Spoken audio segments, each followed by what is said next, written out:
le problème, c'est qu'on pourrait croire que Cyril Hanouna est un clown. On pourrait croire que Cyril Hanouna est un clown et que son programme est particulièrement ridicule. Mais en fait, son programme est pas plus ridicule que la plupart des autres candidats qui se présentent à l'élection présidentielle. Et c'est ça pour moi le principal problème. C'est-à-dire que vous avez des candidats qui ne sont pas d'ailleurs que Cyril Hanouna, hein, qui sont tous les candidats de manière générale, qui font des programmes composés uniquement de mesures très populaires, alignées les unes après les autres, pour se faire élire, quoi. Mais il n'y a aucun courage politique et c'est juste un espèce de grand concours de la démagogie. Alors, ce que fait Cyril Hanouna, bah, ça apparaît comme étant d'autant plus ridicule parce que c'est un mec qui n'a pas une très bonne réputation.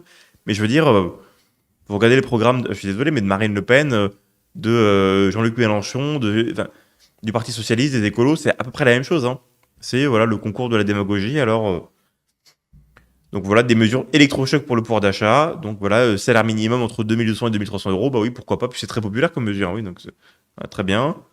Voilà, dont le revenu brut se transformera en net. Waouh! Donc une nouvelle dépense. On a 6% de déficit, hein, mais une nouvelle dépense très importante en réduisant les charges sociales, très bien. Ensuite, on réduit aussi la TVA, comme ça, voilà, donc comme ça, encore plus de dépenses. Ça, c'est très populaire. Tout le monde adore dépenser de l'argent. Donc ça, voilà, ils sont ravis, les mecs. Donc on dépense encore plus d'argent. Voilà, donc comme ça, une autre mesure très populaire, voilà. Alors ensuite, on va mettre une nouvelle petite mesure très populaire. Qu'est-ce qu'il y a? Voilà, donc on va lutter contre la fraude sociale. Voilà, ça fait peur à personne. Tout le monde est très content. Ça. Voilà, tout le monde est très, très populaire. Lutter contre la fraude sociale et les fausses cartes vitales. Ah oui. Donc en gros, on va réduire les rentrées d'argent de l'État de, je sais pas, 100 milliards d'euros, parce que si on réduit la TVA, pardon, si on réduit la TVA et qu'on réduit les charges sur les bas salaires, ben, on réduit de 100 milliards les dépenses. Donc on va réduire de 100 milliards les dépenses, mais attention, on va réduire la fraude sociale et donc on aura peut-être 1 milliard pour compenser ça. Donc voilà, oui, l'un dans l'autre, hop, on s'y retrouve, c'est pas mal ça. Immigration zéro, voilà, Guantanamo à la française, bah super, on est ravis. Allez, chamboule-toi institutionnel, voilà, ça aussi. Mesure, vous voyez, on reconnaît en fait, quand je vous dis, parce que ça rejoint ce qu'on dit avant sur Toiti. Sur Toiti qui fait un programme où, soi-disant, il dit la vérité aux Français. Mais je veux dire, c'est que des mesures démago, encore une fois. Donc c'est, voilà, il réduirait l'ensemble des députés de 30%. Bon, très bien, je suis ravi, moi je suis ravi de cette mesure, hein. Je suis ravi, mais ça va faire 10 millions d'économies à tout casser, hein. C'est anecdotique. Et voilà, et il veut faire centrer tous les ministères dans un super pôle gouvernemental. Très bien, mais je veux dire, comment est-ce que tu mets ça en pratique concrètement? Donc, ouais, donc ça, en gros, c'est la partie économie. Puis après, il y a la partie dépenses. Créer le gros du problème en politique en France, c'est qu'en fait, tu arrives à un truc où en fait, c'est juste voilà, une espèce de petit concours. Et je veux dire, on va prendre le. Ah, tiens, qu'est-ce qu'on va faire? Ça va emmerder certaines personnes, mais c'est pas grave, hein. Programme de Marine Le Pen, je veux dire, c'est pas si différent de ça, hein. C'est à peu de choses près la même chose. Voilà, alors c'est programme du FN. Voilà, donc on diminue les impôts. Voilà, ça, tout le monde est content. Ensuite, on met la retraite à 60 ans. Bah voilà, ça c'est très populaire aussi, ça. Voilà, donc on met la retraite à 60 ans, très bien. Harmoniser les régimes de retraite. Bon, bah ça, maintenant c'est plus ça, donc ça, voilà.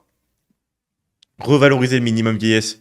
Oui, de l'ordre de 20%. Ah bah voilà, ça c'est très populaire. Je pense qu'il faudrait, ça serait une bonne mesure aussi, il faudrait y penser, inscrire dans la Constitution le fait que les retraites soient indexées sur l'inflation. Ça, je pense qu'il faudrait faire ça, ça c'est très populaire aussi, les retraités qui votent beaucoup en plus. Donc hop hop hop, en fait voilà, et on distribue à chaque fois des petits billets comme ça aux gens, tac tac, comme ça ils votent pour vous, et ensuite le pays se retrouve avec 6% de déficit, et une économie qui ne fonctionne plus, on comprend pas pourquoi. Ah, donc hop, on revalorise l'allocation adulte handicapé, voilà, encore des dépenses en plus, baisser les tarifs, super, voilà. Bon, ensuite, les mesures sécuritaires, ça c'est pas vraiment. Le problème, c'est surtout sur les mesures économiques. À la limite, les mesures sécuritaires, l'uniforme à l'école, on s'en fout complètement. Ça, c'est sans intérêt. Sortir de l'euro, non, machin. Baisser les charges sociales sur les. Encore, voilà, encore des dépenses. Protection animale, oui, hop, encore des dépenses. Et voilà, et donc, les seules économies, c'est supprimer les pompes aspirantes de l'immigration. Bon, très bien, ça va rapporter 1 milliard sur les 250 milliards de dépenses qu'on avait au-dessus. Et voilà, revenir au septennat, ça ferait ça peut des économies. Et voilà. Donc vous avez des programmes à chaque fois où il y a 500 milliards de dépenses, deux recettes à la con, toujours hyper populaires. Et voilà, c'est que ça. Et tous les politiques, c'est comme ça. Et ça va être élu, hein. Non mais c'est un peu ça, c'est un peu le concours de, vous voyez, quand vous étiez au collège et qu'il y avait le délégué qui vous disait, oui écoutez, si vous votez pour moi, je vous donnerai 2 paquets de bonbons, en fait il vous donnait rien, ou il disait, voilà, c'était le grand concours, monsieur. Si vous vous rappelez de la moyenne section, c'est ça, c'était, oui, écoutez, dans mon programme, on va mettre un toboggan entre la salle de classe et la récréation pour que comme ça on puisse descendre en toboggan, fiou, comme ça, hop, dans la cour, et donc voilà, donc bravo, bravo. Oui, on va faire une sortie à Disneyland Paris avec tout le monde. Voilà, ça va être topissime. Bon, bah, on est à peu près dans la même logique politique en 2026, mais 2025, mais avec que des adultes et pour le destin de la France. Voilà, c'est à peu près ça. Donc c'est le grand concours. Et donc peut-être deuxième tour entre. Moi, je verrais bien un deuxième tour entre l'Union des gauches, donc un mec genre, tu vois, un candidat PS qui aurait réussi à prendre un peu le large, donc l'Union des gauches, et Marine Le Pen. Donc ça va être le grand concours de qui va distribuer le plus de fric, alors qu'on a 6%, on ne peut rien payer. Factuellement, on ne peut pas faire une dépense en plus, et on ne peut pas faire une enfin, là, on est dans une situation, il faut faire des économies. On dépense beaucoup trop, on doit faire des économies, mais non, c'est le grand concours, la grande fiesta, et donc voilà, donc on va être élu comme ça, et ça va être le concours de, oui, vous faites la retraite à 60 ans, moi je fais la retraite à 58. 58 avec 28 annuités, ah, qui dit mieux? Ah, et c'est comme ça, je veux dire, il n'y a aucun concrètement homme politique qui a le minimum qui va mettre la moindre mesure impopulaire. C'est-à-dire, toutes les mesures sont toujours populaires. Voilà. Il n'y a que des mesures populaires.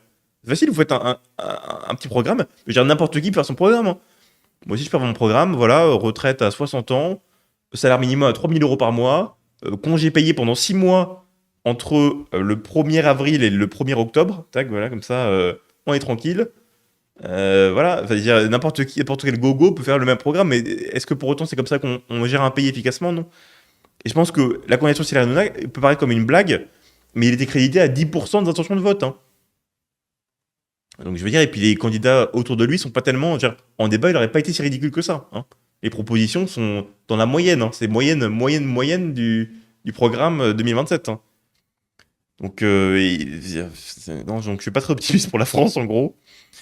Et c'était voilà le petit coup de gueule assez classique, mais bon, Crésus en politique. Non mais moi, si demain, enfin, factuellement en fait, ce qu'il faudrait faire là, on a 6% de déficit et pas de croissance. Ce qu'il faudrait faire, factuellement, si t'es un mec qui est un gestionnaire qui va à la tête de l'État, son vrai programme, ça devrait être, ok, on va faire aucune réduction d'impôts, aucune augmentation de dépenses, rien. On va juste réduire les dépenses sur tel point, tel point, tel point, jusqu'à avoir 3% de déficit. Et ensuite, potentiellement, on verra pour dépenser plus. Mais le programme, entre guillemets, normal, de bon sens, ça serait ça. Mais jamais personne ne dira ça, sinon on ne sera pas élu. Donc en fait, c'est impossible, quoi.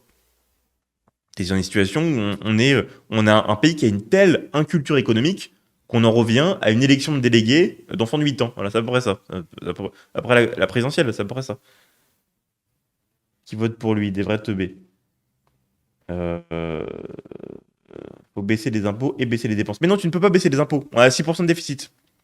Et en fait, tu vas baisser les impôts de 50 milliards, tu vas soi-disant baisser les dépenses de 50 milliards, sauf qu'en fait, tu vas te rendre compte que la baisse des dépenses, elle va être que de 12 milliards, et la baisse d'impôts, elle va être de 80 milliards. Et donc, tu vas te retrouver. C'est ce qu'a fait Macron, en fait. Macron, il a voulu baisser les impôts, et tout le temps, machin. Bon, bah, c'était un désastre, parce qu'en fait, il a baissé pas mal les impôts, et il n'a pas du tout baissé les dépenses. Bon, bah, voilà, donc en fait, ça revient donc, tu te retrouves avec un déficit immense. Donc, non, on ne peut rien baisser comme impôt là. Il faut arrêter. Je sais que Toiti dit ça toute la journée. Oui, il faut baisser les impôts. Non, on ne peut pas. Actuellement, on n'est pas en situation de le faire. On pourra le faire peut-être voilà, un autre jour, mais là, c'est pas possible. Je vote Hanouna perso, je veux le toboggan. Ben, on se régale, hein.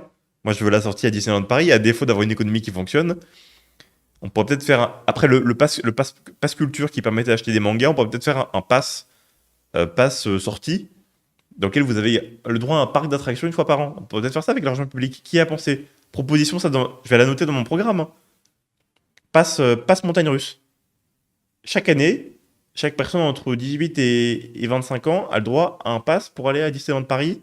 Voilà, s'amuser un peu. Ben, bravo.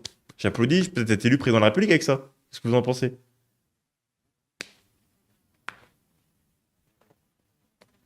Pour aller à la fête foraine, ouais, on pourrait faire ça, ouais. En baissant les dépenses, c'est le risque d'avoir une croissance nulle ou une récession. Un fardeau pour la dette qui pourrait commencer à être une vraie plaie. Je pense qu'on est très mais t'es obligé de réduire les dépenses, là, t'as pas le choix. En fait, on peut pas augmenter les impôts, il y a trop d'impôts, on peut pas. maintenir 6% de déficit, on est obligé de baisser les dépenses. Mais c'est pas grave, tu peux baisser les dépenses de manière un peu lissée sur le long terme. Et là, factuellement, il faudrait faire ça. Je veux dire, on a trop de dépenses. Il faudrait réduire un peu les dépenses de 30-40 milliards par an, hein. Bon, on ne le fera jamais. On ne le fera jamais. Ça